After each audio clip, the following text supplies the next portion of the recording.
Pak Abraham, walaupun baru dilantik,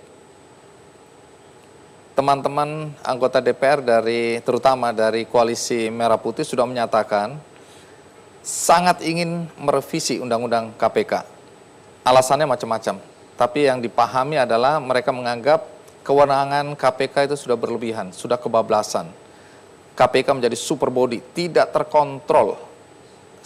Apakah Anda tahu rencana ini? Kita menangkap sinyal itu kuat sekali bahwa ada upaya-upaya ke arah sana. Oleh karena itu sebenarnya KPK ingin melibatkan masyarakat secara luas. Oleh karena itu kalau ingin merevisi undang-undang KPK, kalau ternyata dianggap itu sudah kebablasan, mungkin itu cara pandang orang-orang yang sedang ketakutan. Orang-orang yang sedang ketakutan? Iya. Mereka baru dilantik sudah ketakutan? Mungkin saja karena mungkin di masa lalu mereka termasuk orang-orang yang jalan hidupnya tidak benar. Ya. Jadi cuma dikasih kesempatan bisa terpilih jadi anggota DPR dan dengan melakukan money politik sehingga yang bersangkutan bisa terpilih. Dan mulai khawatir? Mulai khawatir. Tapi alasan yang muncul ke permukaan yang disampaikan mereka berkali-kali adalah justru untuk menguatkan KPK. Ada kontrol internal. Sampai di sini Anda percaya dengan alasan itu?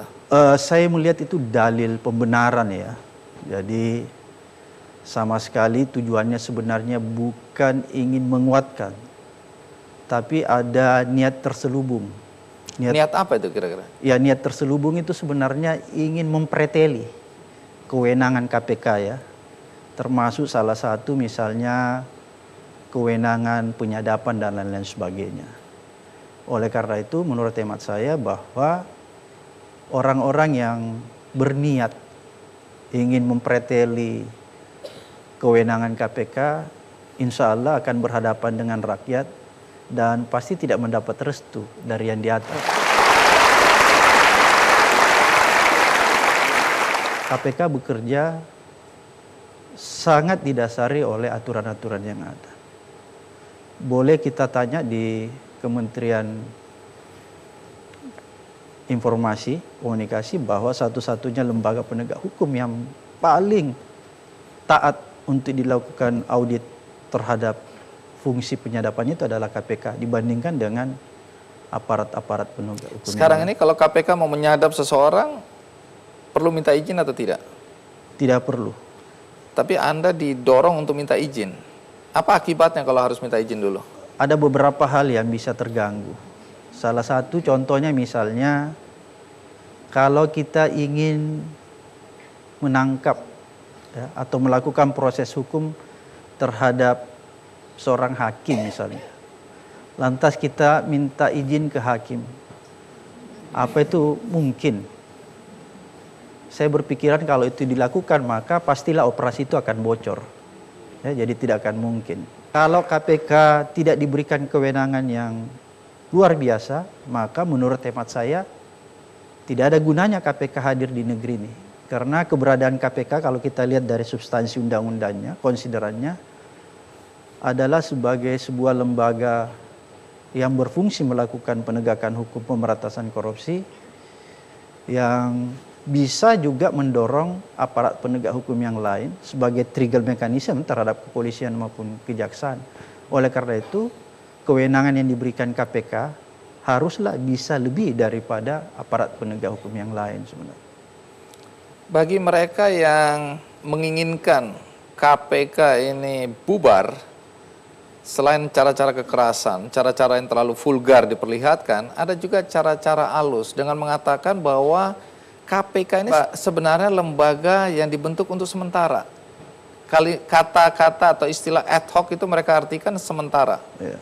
Artinya ada waktunya Anda memang harus bubar. Saya mencoba melihat substansi undang-undang KPK, kemudian membaca risalah pembentukan undang-undang KPK. Saya tidak pernah menemukan sepenggal kata pun yang menyebut KPK itu ad hoc. Jadi saya tidak tahu persis dari mana tiba-tiba munculnya kata-kata ini yang menganggap bahwa KPK sebagai lembaga ad hoc. Belajar dari pengalaman Komisi Pemberantasan Korupsi yang ada di luar, rata-rata lembaga anti korupsi yang ada di luar itu justru lebih maju, dimasukkan di dalam konstitusi mereka. Kalau KPK ini kan tidak dimasukkan di dalam konstitusi.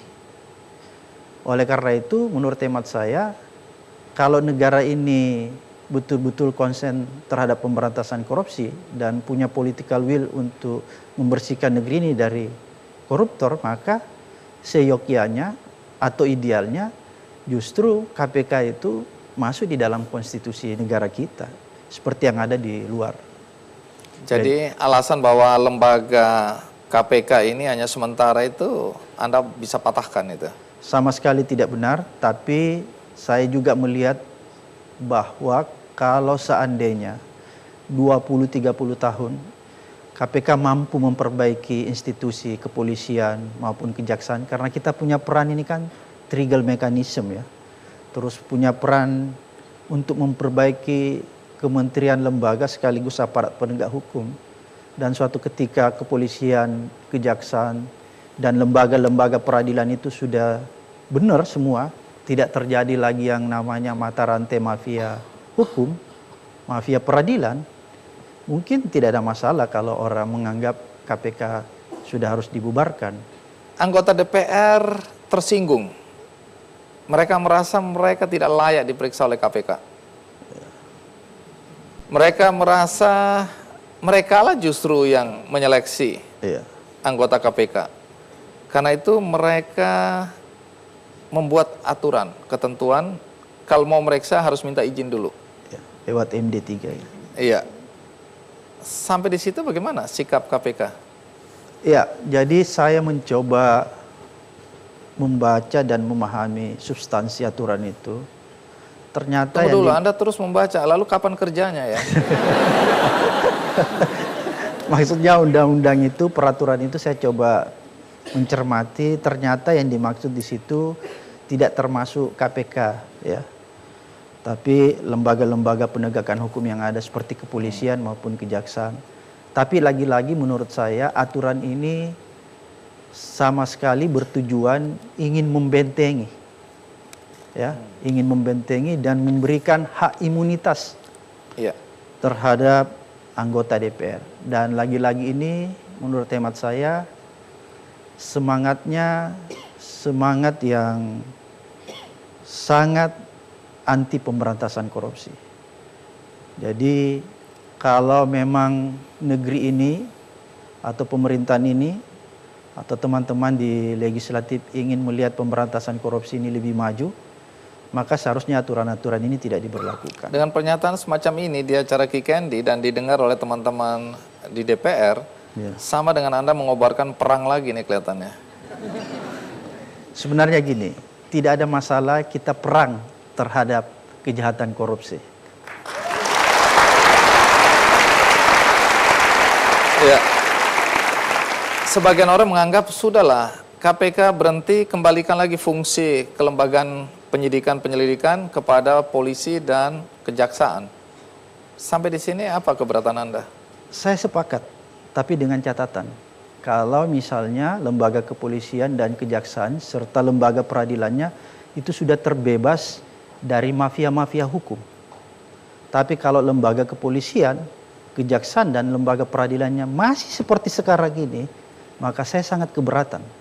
Karena apa? Yang terjadi nanti adalah masyarakat tidak akan mungkin menemukan keadilan yang sebenarnya. Yang benar adalah orang yang punya duit. Rakyat biasa yang nggak punya duit itu nggak pernah menemukan keadilan. Itulah praktek. Setuju penonton? Saya setuju. Dan inilah yang membuat sebenarnya negeri kita terpuruk sampai sekarang ini. Kita punya momentum sebenarnya memperbaiki ketika tahun 98, ketika awal reformasi. Tapi kelihatannya kita lupa, kita sibuk pada saat itu membenahi struktur perpolitikan kita.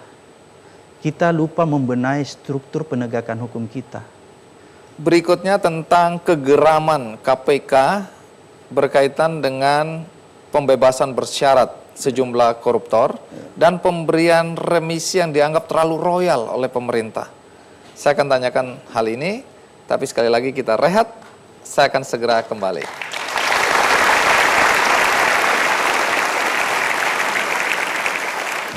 Mereka yang sudah jengkel, marah, putus asa, bilang sudah koruptor dihukum mati saja. Anda setuju atau tidak?